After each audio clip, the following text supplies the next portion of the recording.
não sei muito bem o que eu quero dessa minha vida. Eu simplesmente me afoguei em mares de solidão. Eu geralmente me sinto assim. Parece loucura, fissura, lamúria. Tem horas que me sinto uma múmia, petrificada, desregulada, emaranhada. Desde pequena, eu tinha lapsos depressivos muito fortes. Sem força para a vida, flertando com a morte. É que sempre quando tento fazer, logo em seguida, o meu humor se modifica. Posteriormente, fico eufórica, louca, desesperada, altamente ansiosa. Consigo sorrir e isso me faz bem por um tempo. Depois de uma esperada alegria, vou me sentindo muito agitada. Começo a ficar preocupada com as minhas atitudes inconsequentes, incongruentes a tudo que vivo frequentemente. Parece patologia, mas eu acabo ficando perturbada do mesmo jeito de quando fico triste. Isso insiste de forma cíclica. Eu não consigo ser eu. Sinto como se eu estivesse dividida entre duas loucas, dois extremos intensos. Eu não consigo ter amigos, não consigo amar, não consigo me relacionar. Amar eu até amo, mas é tão difícil. As pessoas não se acostumam. Contudo, seria muita ironia da minha parte. Nem eu consigo suportar o meu interior estressante. Amei uma vez, mas em um dos meus distúrbios eu fui tão grossa com o João que eu não consegui me controlar. Vocês não sabem o que é ser assim. Eu me sinto uma aberração. É tão estranho. Parece algo diabólico. Falando em algo demoníaco, já fui diagnosticada por um rabi em uma igreja neopentecostal. Foi tipo um circo de horrores. Procurei um ambiente religioso para uma cura de alma. Achei que fosse algo diabólico mesmo. Quando cheguei lá, dei uma de minhas crises de ansiedade e comecei a chorar muito e me bater como sempre foi de costume. As pessoas correram, chamaram pessoas que tinham um cargo hierárquico diferente e esses indivíduos começaram a colocar a mão na minha cabeça. Eu me desesperava, pedia para eles pararem. Enquanto eu gritava, eles gritavam mais e expulsavam demônios do meu corpo. Mas eu não estava sentindo nada do plano sobrenatural em mim. Eu só estava sentindo tristeza, melancolia, preocupação, uma dor na alma. Fiquei pensando comigo, será que eles nunca sentiram dor? Ou buscaram refúgio? Ou ficaram ansiosos? Resumindo, saí correndo da igreja. Meus familiares estavam desolados. Eles queriam uma saída para todo aquele martírio. Mas vamos dizer que não foi uma boa ideia.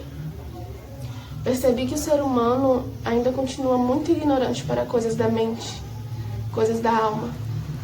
Consequentemente, estão muito indiferentes a causas humanas reais. Depois desse dia, eu me tranquei no meu quarto, não obrigando ninguém a sentir o que eu sinto, o que o João sentiu e o que a minha família sente geralmente. Fiquei sabendo dessa pandemia pela televisão e fiquei preocupada com as proporções que estão tomando. Mas não faz muita diferença. Eu só fico em casa. Eu só fico no meu quarto. O meu quarto tem cheiro de isolamento, tempero de solidão e sabor de confusão com um adendo de contradição. No fim, minha mãe e pai não conversam mais comigo. Desenvolveram uma carapaça para escapar dos meus instantes de loucura. Não os culpo. Eles tentaram. Você deve estar se perguntando se eu não sinto vontade de abraçá-los. A resposta que eu sinto Eu os amo tanto. Mas eu tenho medo dos meus monstros que frequentemente voltam, dos meus demônios criados. Acho melhor eles ficarem longe. Eles e todos que eu alimento um pouco de amor. Hoje eu senti a necessidade de procurar ajuda. Eu tomo meus medicamentos para minha bipolaridade já faz um tempo. E adivinha? Não adianta. Todas as minhas dores me consomem. Minha alma é dilacerada quase sempre. Percebi que eu fui programada para cair, diferente das outras pessoas. Não importa o que eu faça, sempre a queda é pior. Meu corpo já pede menos. Minha alma pede alento.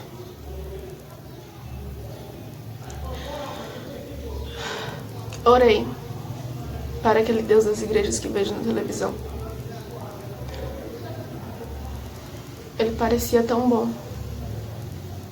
Ele curava todo mundo. Fiquei abismada com uma fila enorme, falando de cura e libertação.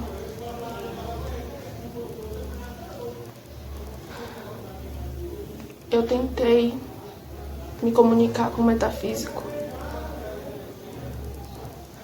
Peguei um lenço da minha mãe, que era de determinado templo religioso, e pedi. Falei que se ele tirasse todo esse sentimento ruim de mim, todo esse transtorno, eu lhe daria dízimo e ofertas. Eu ouvi o pastor falando sobre isso e me lembrei das histórias medievais onde Deus fazia as coisas em troca de algo.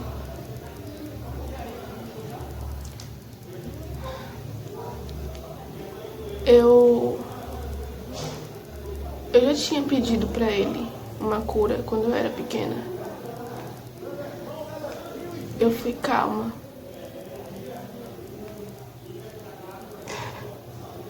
Eu pedi com carinho.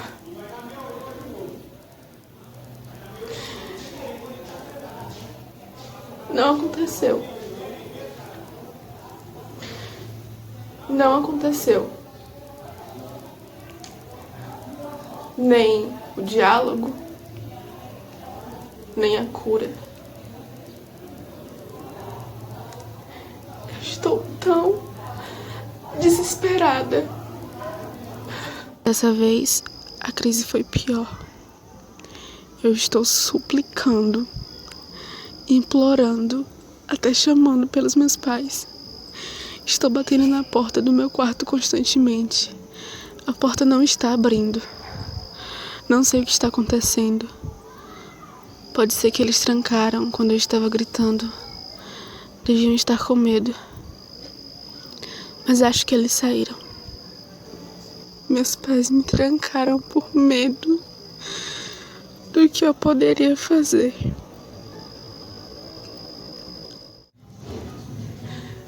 Já escrevo isso como se fossem memórias póstumas.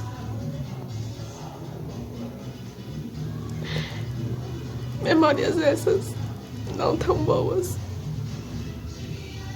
Memórias que podem ser esquecidas. Só são memórias.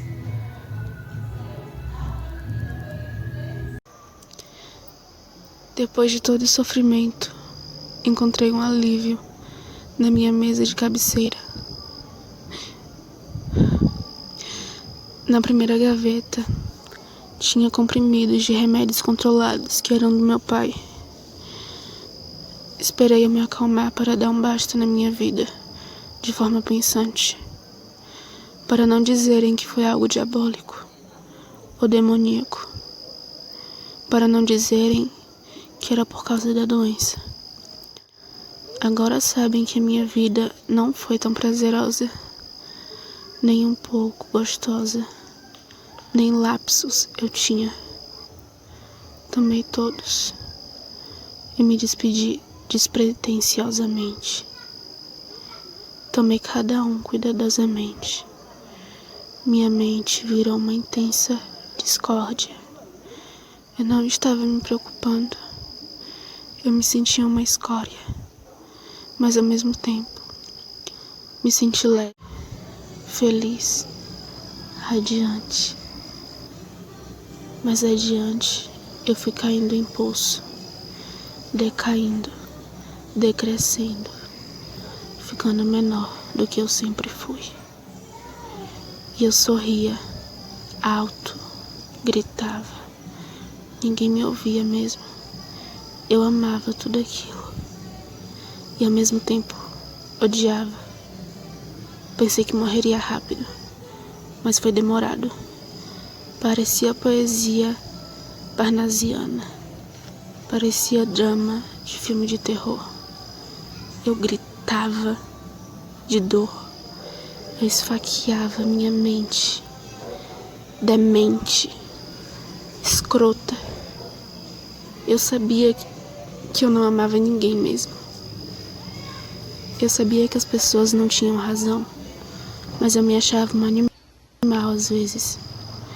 Até que foi tudo diminuindo.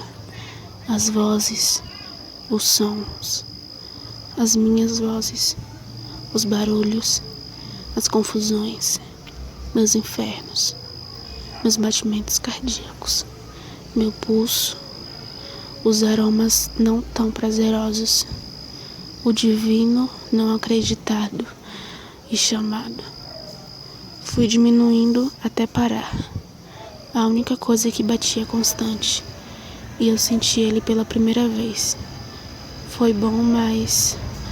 Filha, chegamos. Filha? Aposto que a minha mãe falou isso. Ou não.